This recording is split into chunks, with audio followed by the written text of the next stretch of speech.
All right, so this meeting of Harrison, Nicholas, Scott, and Bergman, CECC, as I'm calling it to start. Does anyone want to make a motion before we get started? Does anyone make a motion to approve the minutes from last meeting? I forgot to send those in the email, but we didn't talk about a whole lot. We just talked about the money and how we're going to spend it. So I make a motion. thank you, Ms. Whitney. Anybody want to second that?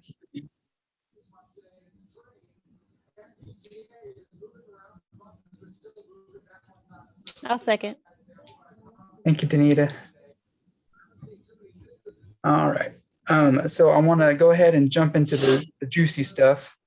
Like I said in the email, we got our contract from the governor's office for that additional funding from the tobacco settlement. And so they doubled our funding, which is awesome. So we got an additional $35,000 to our budget, which is great. And so we're going to spend some time, figure out how we need it because we have to spend it. We want to spend it. So we'll talk about some of that. I know that people have been sending me some stuff, and we'll talk about that here in a little bit too. But what's the next step is I submitted the invoice for it. I'm just waiting for the governor's office to officially approve it. But I've been talking with them, and they said you can go ahead and plan on getting it. So that's good news. So really right now, our total budget, we're operating with about $70,000, which is really good. That can do some real good in our communities. And so as we're thinking about how we can spend some of these things, I want to go on into some of the stuff that we've already been talking about and how we want to expand into it. One of those being the Dolly Parton Library. And we are gracious enough Keith was gracious enough to join with us this morning.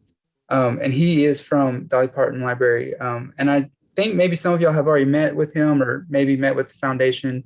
If not, I'll let Keith do the talking and do his little bit, and we can talk with him, ask questions, all sorts of things. But I wanted to set aside some time so that we can learn about it and how we can maybe use some of this money that we got and plan for it. So Keith, thanks for being here. Good morning. I'm glad everybody's made it. I'm sitting here looking out my kitchen window watching it still snow. So I'm kind of done with this one storm a week. I think, aren't we getting to our max at some point in time?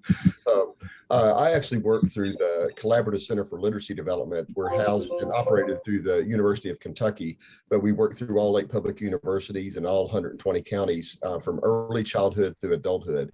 I call it twinkle to wrinkle that we work in literacy in all of those age areas in research and professional development. About 11 years ago, we started looking into the Imagination Library by the charge of then First Lady Jane Bashir, who had met with the First Lady of Tennessee and really got excited about the program. And she charged me and said, I want this in Kentucky and I want you to do it. So when the First Lady is shaking her finger at you, you kind of figure out a way to make things happen. It took us a while to get started, and we were able to, in 2016, secure some funding to do a pilot project in a regional area in order to kind of see what to be able to ramp up to a statewide initiative. Fast forward to last year, and our legislators and our Department of Education had caught wind of what we were doing, and we now have funding in a budget line item for 2021. And they are currently working on legislation that will now secure this funding for many, many more years, because they want this to be something that continues on by expanding the Imagination Library throughout the state and ramping it up. I am glad to be here this morning. My co-partner in crime, Christy Krause, who works through the Dollywood Foundation, right after the holidays came down with COVID, and she is still struggling, still having some days that are really tough because it's messing with her sinuses and her asthma. So she couldn't join us this morning. So she wanted to be sure and send greetings as well from the Dolly world. I'm really excited to share that of the 4 counties got represented on here, we've already met with Harrison County. Bourbon County has a project, but it's small. It's just working through the school district through some funds that they receive from the Striving Readers grants from the state. And then as of yesterday, we got the paperwork for Nicholas County, and I am a Nicholas County graduate. I'm a Blue Jacket. So yeah, Allison, I know Allison's on there too. So yay, more Blue Jackets. So the big blue bumblebee, that's what I tell people. They said, what did your mascot look like? I said, well, it came in look like a big blue bumblebee. So Nicholas County has come on board, and I know that we had shared with them that to be able to reach out with you all to this group, that how they may be partnering too as far as some of their stuff. Their school district is the one that's going to be taking that on as far as the affiliate within the county. Harrison County is worked, they've got their paperwork already done, and so they're beginning their processes now. And so Bourbon, we're going to be looking to expand to pick theirs up. And then at this point, I don't know that I think we have a conversation with somebody coming up from Scott County, but these meetings are beginning to get so run together. I can't remember exactly who it is we'll be talking to. So, oh, you're good. It's good. me, and it's next Monday or Tuesday. Okay. Yep. Now that I see your name, I wrote it down. That's right. That makes sense now. So we're really excited to see this expand. When we started, the official announcement came out for the rollout at the end of October. We had about 40 counties that we didn't have any program in at all. We are down to 9. So in that short amount of time, we have this many counties that are beginning to get their paperwork together. They're working to figure out what their affiliate, who's going to be that community champion or the group, and then also securing those first pieces of funding. As we were able to share for those, and I'm sorry if I'm sucking on a cough drop because I'm going to start coughing here anyway. Battling that for a couple of weeks, so I apologize. Of course, I just jinxed myself by doing it. That we're able to attend the meeting that took place in Louisville at the Early Childhood Institute. There was that funding stream that you all have through the tobacco settlement funds. Also, what the state level is at the 50-50 match. For those of you that are starting or are interested in figuring out how that works, as soon as an affiliate's on board, that match starts right away. There's no having to apply for those funds. There's no have to secure a letter or anything. As soon as that first invoice comes through, that 50% credit is already on there. So it's a really easy kind of a turnkey project to make that happen. I don't know if you all have questions specifically. I know that for each of the counties that we work with, Christy has put together like cost projections that kind of start out. And for some of you may have already seen those. If not, I can kind of give you a little bit of a kind of a brief synopsis. Typically what we do is we follow, look at the current Census Bureau numbers, and some of those are estimates based, but we just got the current census population numbers now, that we use those for under 5 population. And typically a community in a historical perspective, really kind of max out about 65%. Now, I know that in smaller communities, there's more than that. Being from Nicholas County, I'm going to push that we're going to get to 100%. I know that the 3 of us from the Blue Jacket world will definitely want to have as much of Dolly as we can to be represented, but typically about 65%. And the cost projections that Christy says, she breaks it down because you don't get there right away. So you build up to that. And typically around 30% is where you kind of hit the first year. And so when Ms. Adams, when you see those numbers, those from the others who we'll be working with too, if you haven't seen those yet, that's what those numbers kind of break down, and it'll tell you what the amount is with that match with over a 4 to 5 year period. Typically, it takes about 3 to 4 years to get to that kind of that one max number, that 65%. And of course, we encourage communities to work as quickly or as slowly as they want. You all are in control of how you do your registrations and how much you want to get your enrollment, how active you want to be. One of the roles that we'll be playing at CC, we're going to be the statewide partner to oversee and be working with all of the local communities. The roles that we'll have is that first we'll be looking to help you all figure out ways to be strategic about funding, fundraising, how to market, how to get kids enrolled, what are the groups and the ways and the outlets to make that happen. The second piece of that is that we will also have, I'll be working at a macro level, working with large corporations and philanthropists to have a statewide funding level. So if a community comes up and has a month or two and say, hey, we may be running a little shy, we'll have some rainy day funds so that we don't have to stop the program in order just to catch funds up. So we'll be working at those 2 levels in order to continue to support this work. So that's kind of the down and dirty, the nuts and bolts of it. Whatever questions you may have, or if there's something specific else that you would like to know, I'll be glad to share. I'm assuming most of you know what the Dollywood Foundation with the Imagination Library is, that it's eligible children who are enrolled receive a book a month in the mail from birth up to age 5. So at the end of it, they could be building a library of 60 books that are age appropriate. The books themselves, for the most part, have some type of tips that are in there to help families use the books. CCLD, when we started the pilot project for the regional area, in 2016, we started creating videos around the books to show how to use the books in even more strategic ways. And so they're very user-friendly, 3 to 5 minute videos that talk about different aspects of the books. And we don't use technical jargon, the academic language, because we want families to be able to look at the books and figure out, we could be doing something different, like talking about how to hold the books, those concepts of print, or talking about authors, or figuring out colors and shapes. And so we're going to continue to expand that repertoire of videos around those books as well. So. Keith, I was at that conference that you mentioned earlier, and I think I remember hearing a promise that if all the counties in Kentucky started participating, Dolly would come visit. Is that still true? Yes, I was promised that in 2000, when I first started the investigation process in 2010, 11. They made that promise and said if we could get every county. Now it's up to every zip code now, but that's fine. We are moving, as you can tell, we've got 31 counties that we have moved just in those short few months, which included tornadoes, snowstorms, holidays. So we're moving quickly to get there. Our enrollment goal was to have 30,000 new enrollees by June, the end of June of 2022. As of yesterday, with our new numbers, we are more than halfway there. So even again, the short amount of money, we're moving.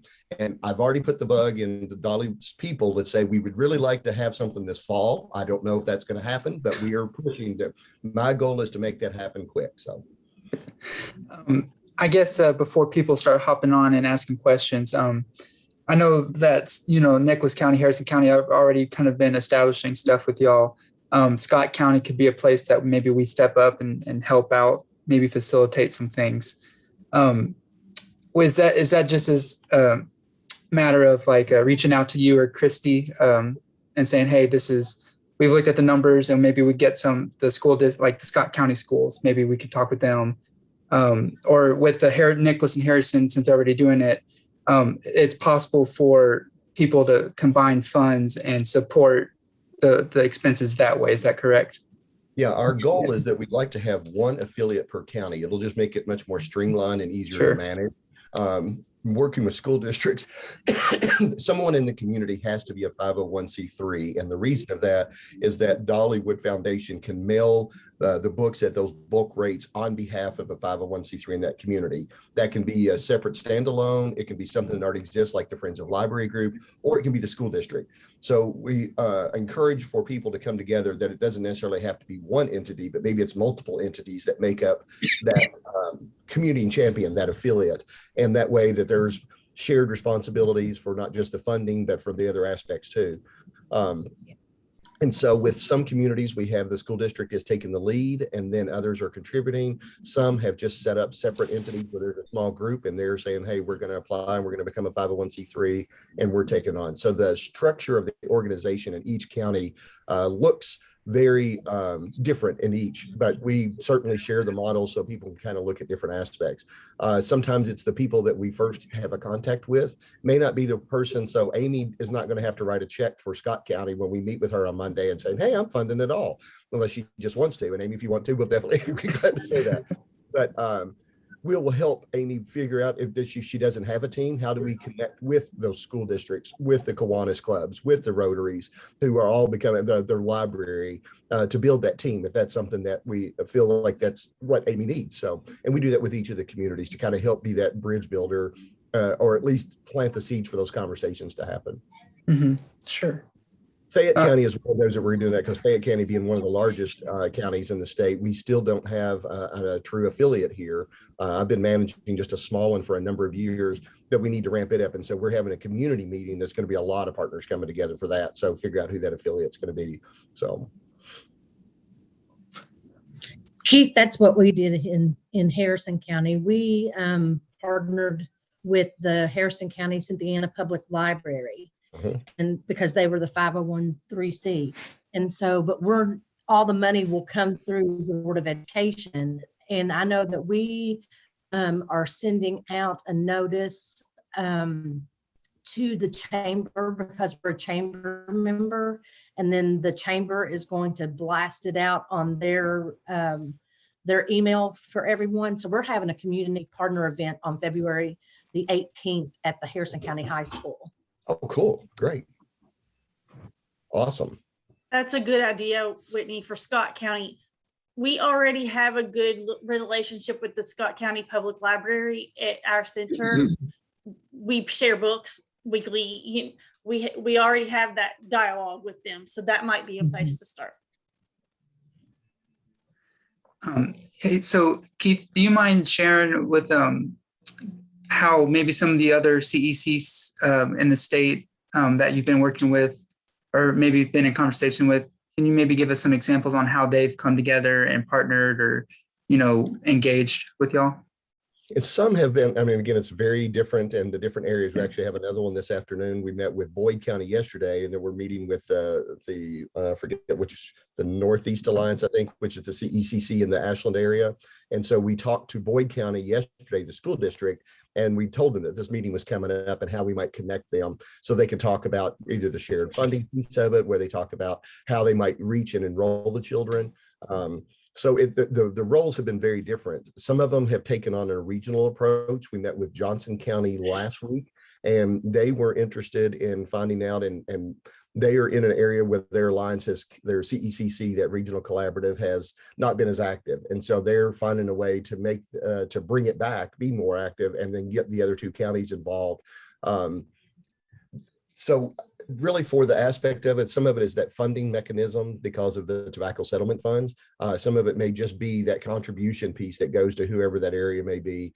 I'm trying to think right off if we have one of the CECCs that has taken on the affiliate role as the official paperwork, and that one is escaping me. I don't know if that's the case or not, but that certainly can be the case if because some of the CECs are set up as the 501c3, and they can serve as that either affiliate champion who fills out the paperwork and becomes the name that's on the labels of the books, or they may be serving as the fiscal agent themselves. So it's very varied as how the CECs are structured, and then how they're working together too. Some are looking at a more of a regional approach, and if they did do that, because like you all are over 4 counties, if the Central Kentucky CEC was to be that affiliate and was doing multiple counties, there would still be separate affiliates within each county, just so that we could keep that separated, so you could run reports just for Scott County, just for Harrison, just for Nicholas, just for Bourbon, so that if someone were that overarching CECC, that they would still have 4 separate entities with under that.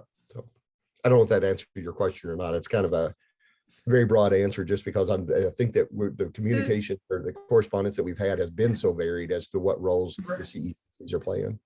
Right. No, that was very helpful what you just shared.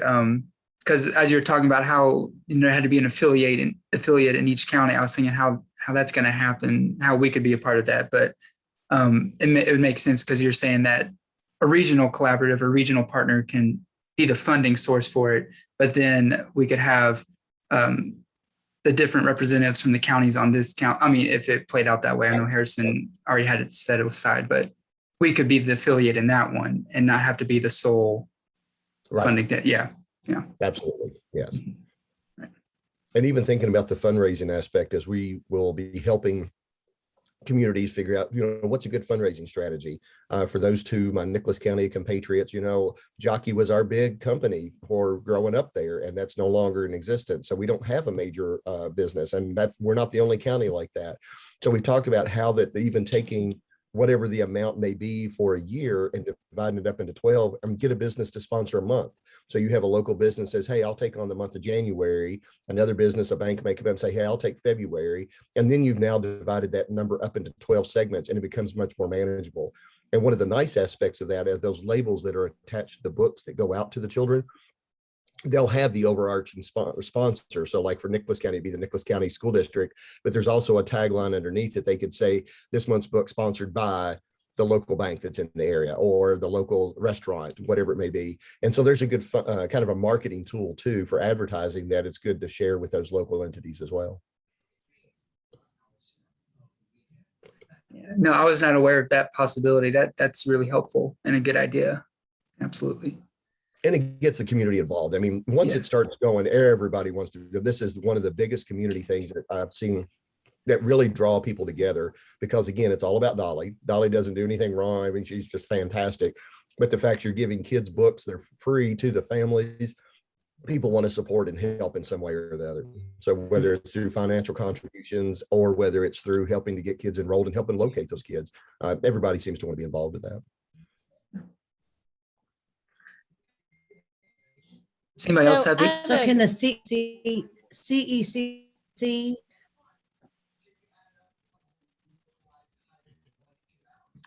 I'm sorry, did I may have missed it? Cut out just a little bit there. Yeah, Whitney, you froze up a can little bit. CECC, okay, is it better? Yes. So can this council send funds to each district to have in, let's say, the possibility to order books? Yeah, you all can contribute. That's what some of the CECs are doing. They're dividing their funds up. And I know that when we were there together in Louisville and met with some of the groups individually, that's what they were trying to figure out, how to allot certain amounts to go to each of their, whoever their partners are, with each of the counties. So that is definitely a possibility to be able to do that.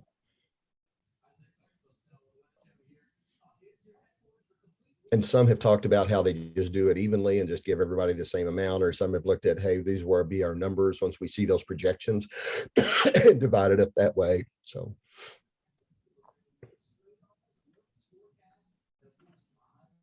I think somebody else had a question too before that one. Yeah, I did, Jonas. So in Bourbon County, I think our affiliate is with Paris Independent Schools. How would Bourbon County schools be able to get involved with this as well? Theirs is a unique Through situation. them? Yeah, it's a unique situation there because Paris got the first round of Striving Readers grants through the the SRCL grants that came through and that grant has ended. And so their participation has ended, their funding ran out. Bourbon County then got the next round. And so they now are funding for their particular district students, just a small population. They haven't taken, neither of them took on the full county, rather than trying to start a new, for the back end of the system, creating a new affiliate. We just kept running it under the Paris one that's there. And so we know that we have talked to them too. They still have funding available. They should have, that they can contribute for the life of the grant if they wanted, that Bourbon County can. So that whoever becomes that official affiliate there will probably dissolve the Paris one and just make it a Bourbon County affiliate, if that's the best way to go. That way we have it with the nomenclature that it's really the whole county, not just the independent district there. So they can get involved in either way. Grant County and Williamstown, we just had the same thing. Grant County was already in existence and Williamstown is coming on board with funds that they had through the Striving Readers grant. And in doing so, we're going to be merging them into the county system, and the county will, and the school will just give, the Williamstown district will give them funds for the Grant County.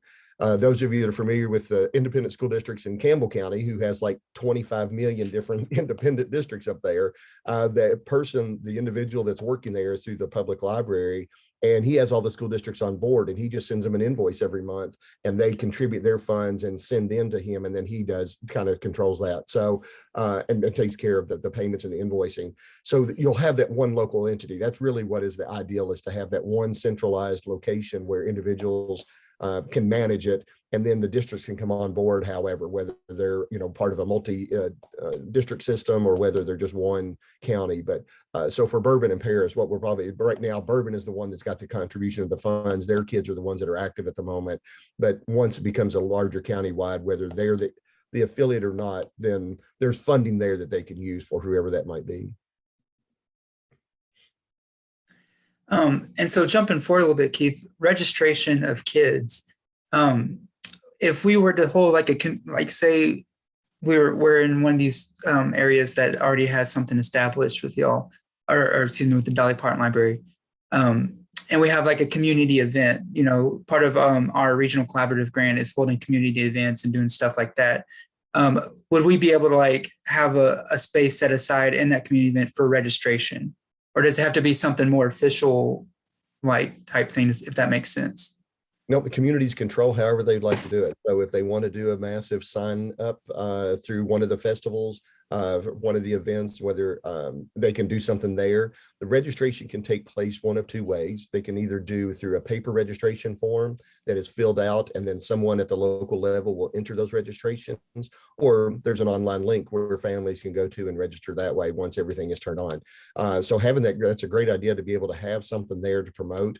We are putting together some marketing materials and some brochures and things that will be helpful for those events. But there's already some stuff online that you can get from the Dollywood Foundation that will you can use there. Some of the things like the banners that we pull up for having that, and not having that banner as just a one-time thing that you just bring up for festivals. For us at the CCLD, we just keep it in our offices at all times, so it's there so people come in, they see it. There's a dolly cutout, a life-size dolly cutout, which is very popular for having pictures made. So having that and displayed, so at the public library or whoever the office may be, or even rotated around town, so that people kind of get the web. So using those community events to be able to register and make for awareness, so you've got a great mechanism there for that. And you'll find out too that those individuals that say, hey, I'd like to make a donation of $25 to $100, well, it costs $25 a year. You've cut that in half to 12. Somebody does that and they sponsored a couple kids for an entire year. And so those donations will come in too. So you might even have at those community events where people can donate. And so the intent was probably that you'll look and want to have some type of a social media or a website presence, so that you could have a widget where people could make those donations to you all directly as those local levels too. And those will start to add up quickly. So those community events, or whatever the events that you may be having, those are great places for that awareness and enrollment and the funding piece, if you just so choose to do. And those are things that as my office, what I'll be doing is be glad to come help you to do those as you all start to have those conversations. So like Amy, we're going to talk on Monday. If you decide you need to have a bigger community meeting, we'll meet with you, whether online or whether come in person, and we can help you pull together and have a presentation to share with Chamber of Commerce, school district, whoever you'd want to bring in from the community. We also do trainings that we help with families and excuse me, early childhood educators on how to use those books in a strategic way. I will share that I guess for those of you that were at the event in Louisville, heard the same thing. But the thing that really got me when I went down to visit and tried to figure out how to investigate and get this going was that what it does is that it really starts leveling the playing field and closing gaps quicker, because every child has access to those same books, regardless of what their social status is, their economic, what side of the tracks are on, whether part of the county they come from. And so those kids come together and they have books in common that they know. And that's really helpful, I think, for our preschool educators, our kindergarten teachers, because now they have a whole litany of books that these children have shared, and they can start developing lessons over that. And that's one of the things that we do with some of our trainings through CCLD, is use those books as anchors to be able to do some lesson planning and figure out how we connect to even other texts. And that's another great resource to have your public library connected, because then they can help to expand the exposure to those texts as well. I have one more question that I was thinking of, Keith. Is there a limitation on where the books can be mailed to? Because I'm thinking about with the agency that I am and a few others on this call are, we work with some homeless families and who have homeless kids. Does the book have to go to a mailbox, or can it go to a PO box, or can it go to like our prep academies where we have these families? But be addressed to those kids? They can. There is not necessarily a limitation. The only limitation might come that you'll just have to work with your local post office and develop a relationship so that they know those books will be coming, because they are mailed out at that nonprofit bulk rate, that if they're not deliverable, they go back to the post office. And one of the things that breaks my heart anytime I hear it is that sometimes those get tossed into a bin because of the way the structure is set up, that they can't return them back to someone because of that nonprofit rate. So working with those local post offices to make sure that if you do have some that are coming to a central location, hey, these kids' names are on there. We're doing this specifically for having that. There's a reason that we're having those books come there, because then we can then take care of getting those books out. When we first started, I started having a number of them at CCLD to come in. We created some fake profiles so I could get different age groups so we could start seeing the books to come in. And so they came in just fine. there is and just to give you a background of a little bit of the mailing system, what happens is that every month once they do, so like the Tuesday was the first, the whole system shut down, and that's where they're processing all of the registrations from the month prior. On Wednesday and throughout the rest of the month, as those books get delivered, start going out, there will have some that will get flagged that they're bad addresses. And so when that happens, we get a report on that and we can go through and find out, most times it'll come up and say, hey, we've got a suggested address. It's tied into the national system with the post office, and it'll say, here's a suggested address that probably the family has approved or has turned in paperwork saying, hey, we've moved to this different address. And so we can just click on that. For those that don't, we try to reach out and encourage the affiliates to reach out to those local areas and ask, maybe make phone calls or email and say, hey, we find out that we're seeing that your book is not being delivered. Did you happen to move, or is there something else? Sometimes it was when they were moving into an area that didn't have the books. And that's something we're going to hopefully not going to be an issue anymore, because the entire state will be covered. So again, an example that I've had, a family that's in Boyle County that the grandparents are getting because the parents of the children, they work out a lot of the home. They're gone a lot. And so the grandparents have them. Well, the books weren't always showing up. And so we had them tracked back to their post office. And sure enough, the post office didn't recognize the names of the grandchildren because it didn't match the last name of the parent or the grandparents there. And so they just got that straightened out, just said, hey, these are there. That happens sometimes. And so if that's the case, it's really just having those good local relationships with your local postmasters and delivery personnel, just to let them know these books are coming to this particular address for this particular reason. And that way that shouldn't be an issue with the book flow.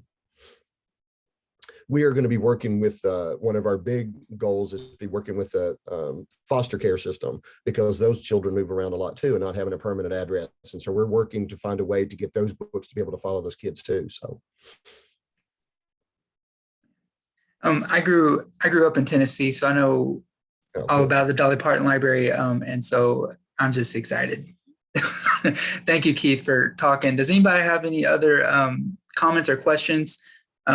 I'll put that big email I sent out. I CC'd Keith on it. So if you have questions after this, I don't want to speak on behalf of him, but I'm sure that he would be happy to reach out, talk with you more. Keith, am I overstepping there? Not at all. I just put my email there Okay. in the chat too. So if you need that.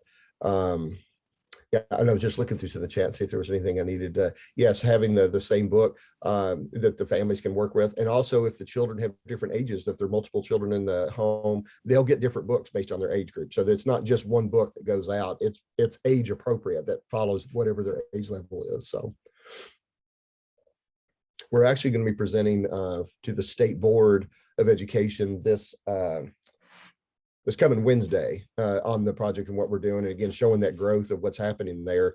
And that's another outlet where people are going to be calling us right after, how do we get involved? Because we were going to put out the call. We've got those 9 counties and we're looking for names to get them. Let's get them on board. So, and Dolly really has taken Kentucky on. I don't know. She's real. They say that from the Dollywood Foundation that she really feels as strongly about Kentucky having this as she did with her own state of Tennessee. And I guess it's because of that connection with Appalachia, and we're in her back door. And so she's been a little more excited about Kentucky than she has some, she's excited about it all, but definitely about Kentucky. And I think there are 11 other states that are doing this statewide expansion right now, like we are. And she seems to have this real special fondness for Kentucky, which we know we should have anyway, because we are special. Well, Keith, I do appreciate you sharing with us and talking with us. I'm sure we will be seeing more of you. Different people on this call will be talking with you more. It was a lot of great information. I took a lot of notes. I saw other people taking notes.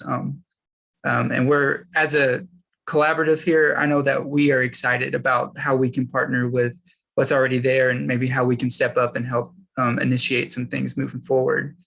So yeah. Whatever I can do to help. And we're also creating a PowerPoint, kind of just a slide deck that if you need to have for your local presentations, it's kind of generic enough that you could just plug in your own information, that hopefully we'll be getting that out the next couple of weeks. If anybody needs that, we'll have that available too. Great. Yeah. Is there a listserv or something that y'all send out to, or is it just kind of, reaching out? We're Okay. actually we're going to be developing some really targeted social media to keep people connected.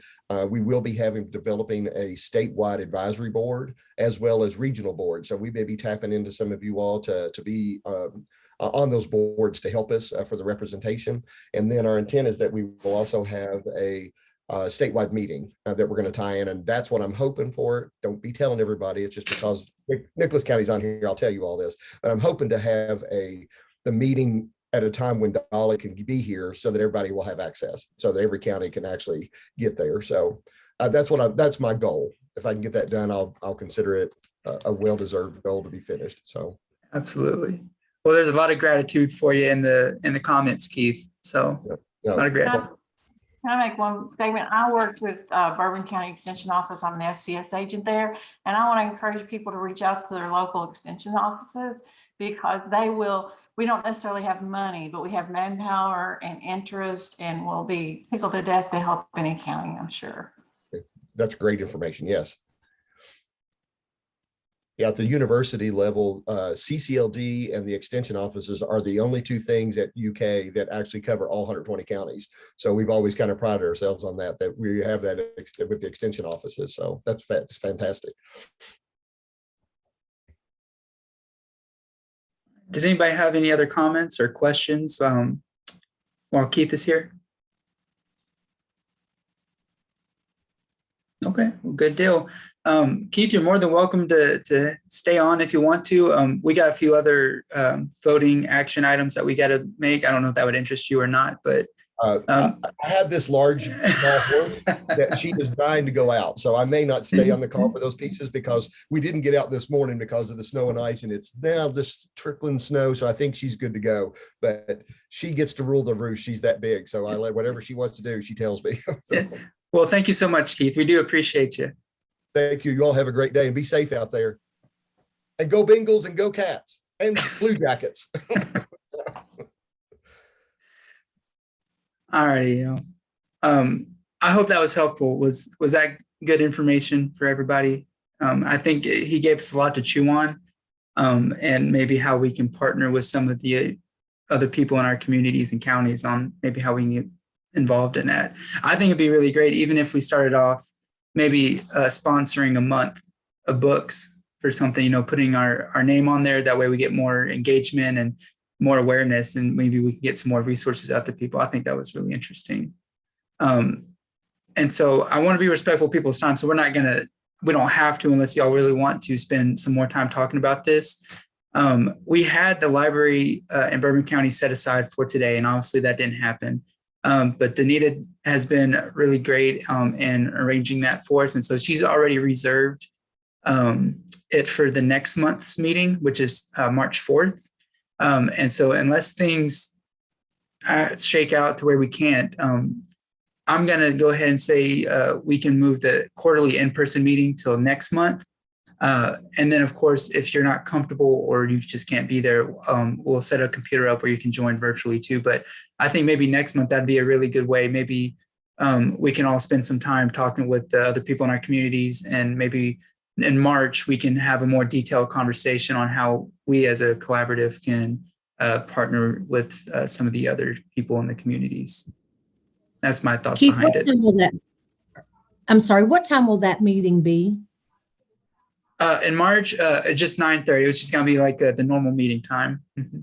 Okay, we've got Read Across America going on in the schools that day, so I might be a little bit late because I have to go read to a kindergarten class. Oh, okay. I mean, if that's something that's a lot of y'all are going to be involved in, we can always look at changing the time too. We can bump it up or change the date. Whatever works if people want to be there but just can't. Y'all just let me know, and if y'all can let me know by, let's see, let's say Friday the 4th. Let me know by Wednesday of next week, the 9th. And if we need to change it, then I can get with Danita and see if we can rearrange maybe the schedule for it if we need to. Because I don't want to have anybody not be there if they want to be there just because of a time thing. So yeah, we can look at definitely doing that. But I think that we could spend some time talking about Dolly Parton Library next month. If we can spend some time in the month between talking with, the people who already have it going on how we can partner it. And Amy, I'm going to try my hardest to be with you on that meeting on Monday to see how we can be of help with that. So moving on, I wanted to real quick touch on the quarterly report that's due next week. I don't want to pull it up. I sent that in the email for everybody to look at. I don't know if you've had a chance, but right off the top, does anybody have any major concerns with what the quarterly report was saying? I'll resend it out for everybody to look at again, when I send the minutes and the recording out of this meeting. And if you have some major concerns or you think something should be added in it, just let me know.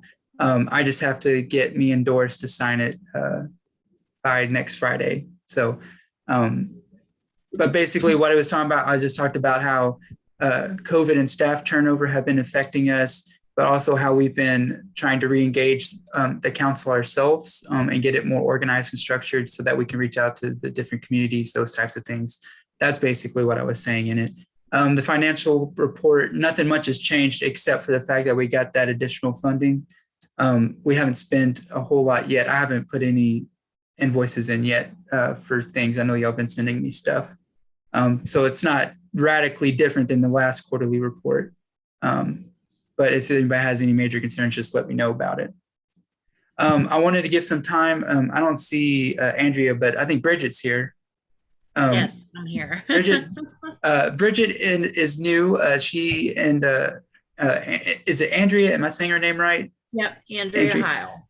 Mhm. Andrea, they reached out to me and asked if they could be a part of what we're doing here and join meetings. I said, absolutely. I think it'd be great. So Bridget, I'll give you the floor to you. You can introduce yourself and what y'all are doing up your way and everything like that. Awesome. Thanks, Jonas. So I'm Bridget Jackson, and I am from EC Learn. We are the child care resource and referral for the Northern Kentucky region, and we serve our northern bluegrass counties, which are Boone, Bourbon, Campbell, Carroll, Gallatin, Grant, Harrison, Kenton, Owen, Nicholson, Pendleton, and Scott. And then we also serve some Salt River region counties: Anderson, Franklin, Henry, Oldham, Shelby, Spencer, Trimble, and Woodford. Basically, we just provide education to child care providers through training. Right now, we're mostly virtual. And then we do child care referrals for families in the area, as well as outreach into the community through our CECCs that we're a part of, as well as just other community partners to help make an awareness and a presence about the fact that child care is essential and early childhood is very, very important. So that is the main thing that we do. My title is Early Childhood Resource Coordinator. So I go around and to the different counties and work with libraries and centers in the area. Yes, Jessica, childcare, yes, in partnership. We do work a lot with Childcare Aware. Also, there's a new network in Kentucky, and I'm sure probably Debbie Link may have shared this, but the Family Child Care Network. So EC Learn is a part of that, as well as Child Care Council of Kentucky, to really recruit and retain family child care providers in the area, because there are gaps in child care, and we want to best serve those families that need child care, and promoting family child care is a smaller group, and also with Child Care Aware to help promote quality, to go through Kentucky All-Stars and increase their quality rating as well. So that's a lot of what we do. And then we do offer a CDA program. And then as well, right now there's a grant that was handed out to a lot of regional areas here in Kentucky for free CPR first aid EpiPen and bloodborne pathogens training. We do offer that as well, and I'm the person responsible for organizing that. So if you guys have any requests or things for that, you can always contact me, and I can put my email on the chat.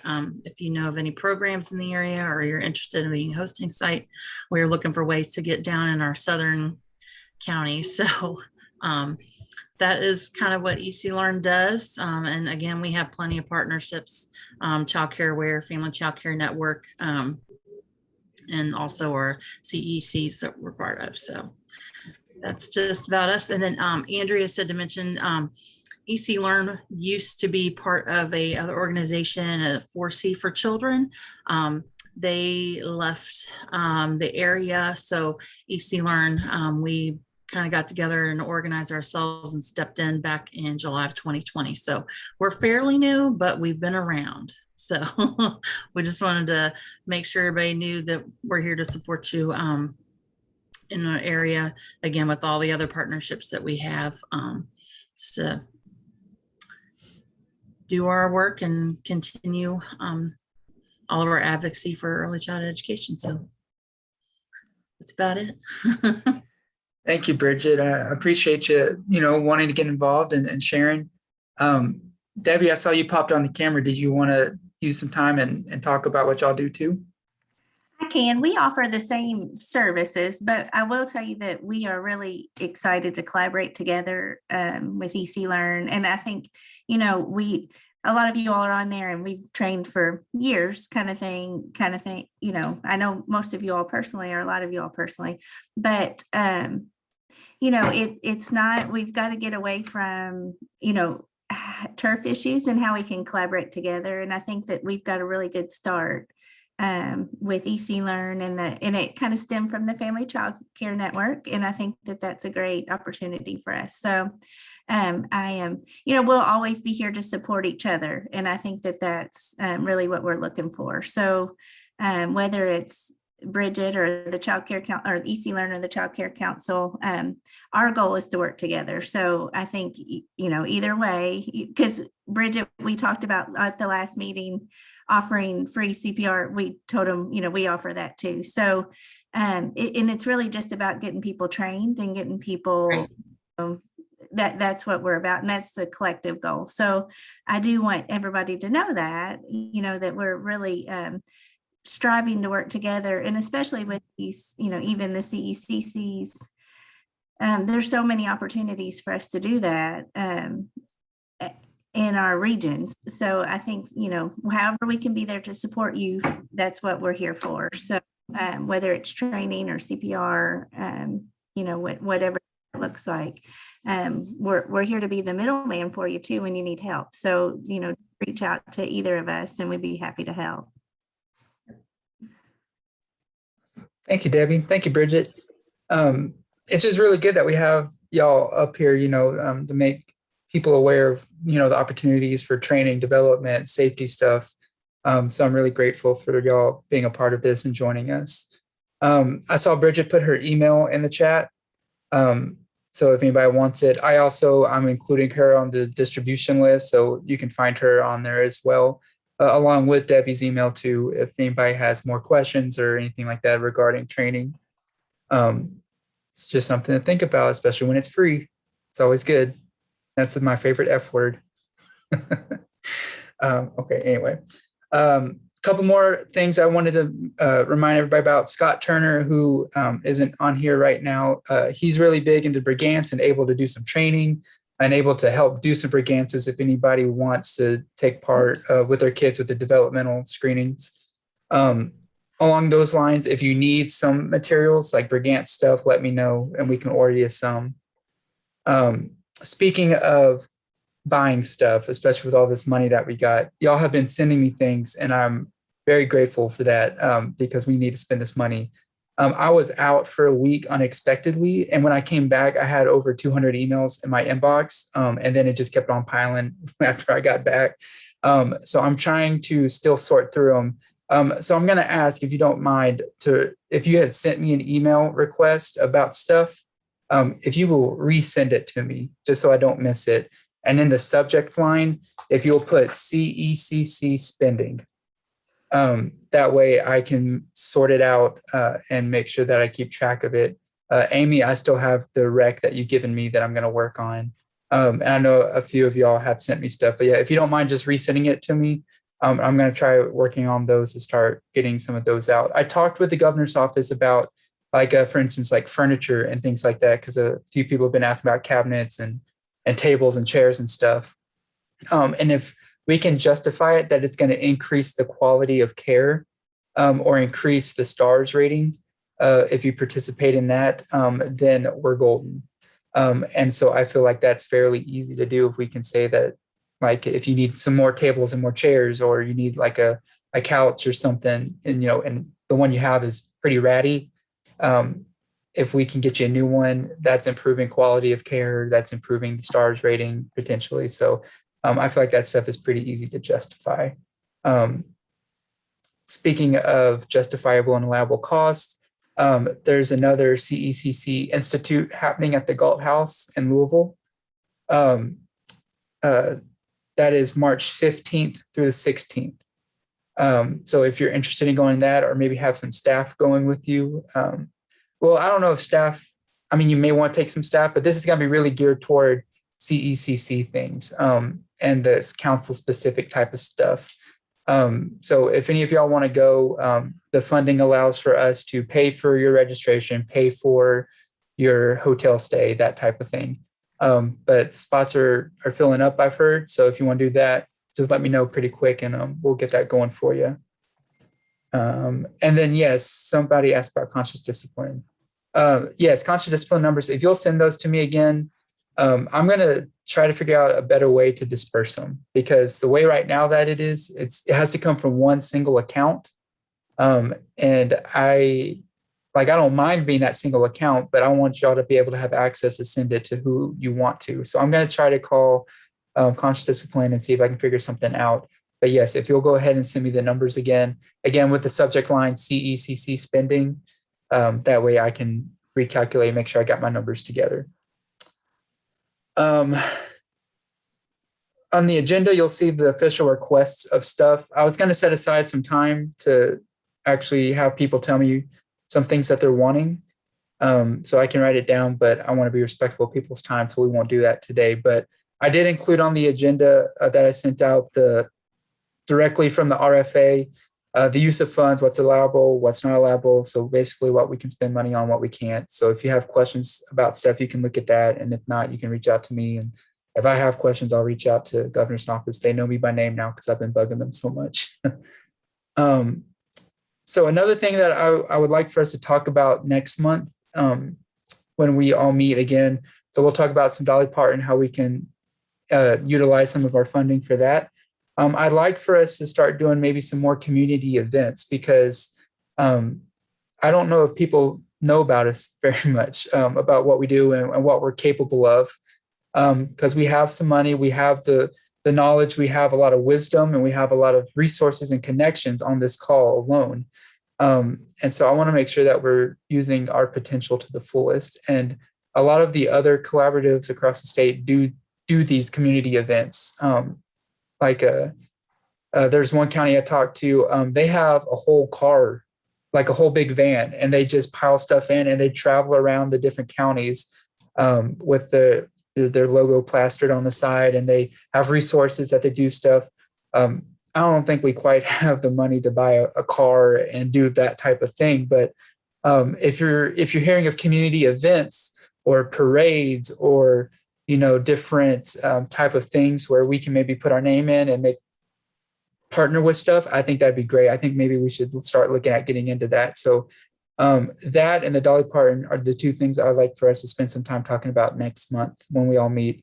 So if we can be thinking about ideas and partners and having conversations, I think that'd be great. The Storytelling Festival. That's right. Yeah. So that'd be another great place that we can partner with, and that'd be something that we can definitely dig into. Things that I'm going to try to maybe work on a list of community events that happen regularly, an updated one, and maybe we can work off of that too. But also don't wait on me to do stuff. If y'all have an idea, go for it. Me and Amy and I see Rachel on here. with the agency community action that we're with, we're having our federal review. So this next month is going to be pretty insane. So we're going to be busy. So don't wait for us to wait for me to do something. If you have an idea, run with it, and we'll work with the on the other end of it. In my personal opinion, in this particular circumstance, I'd rather ask for forgiveness than permission. So I think we're fine. So whatever we need to do, we'll do. So just wrapping up some stuff. The next meeting will be March 4th.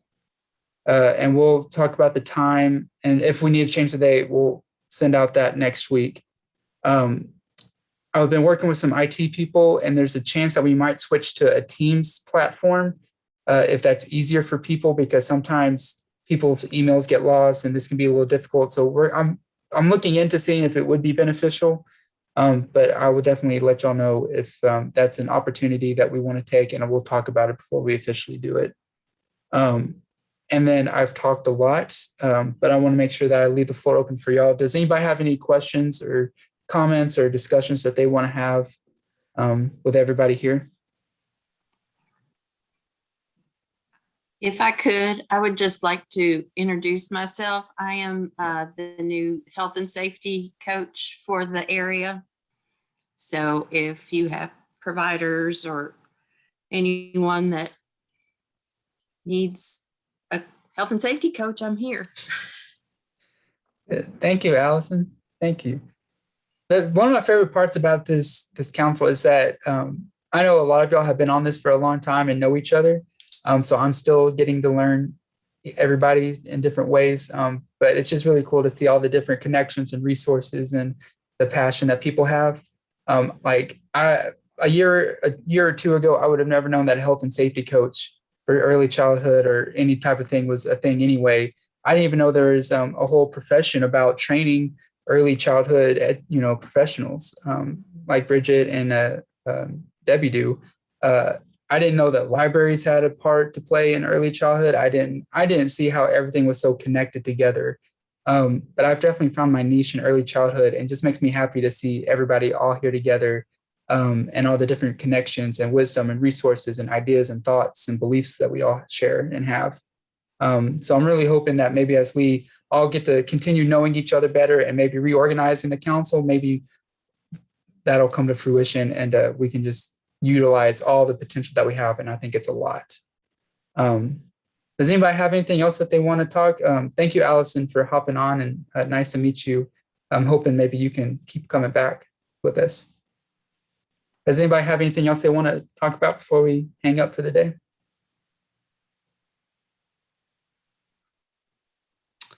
All right, then. Well, I appreciate each of you and all that you do. You have my email if you need anything. And everybody's email on here is on the big list that gets sent out. So before we go, does anybody want to make a motion for us to adjourn?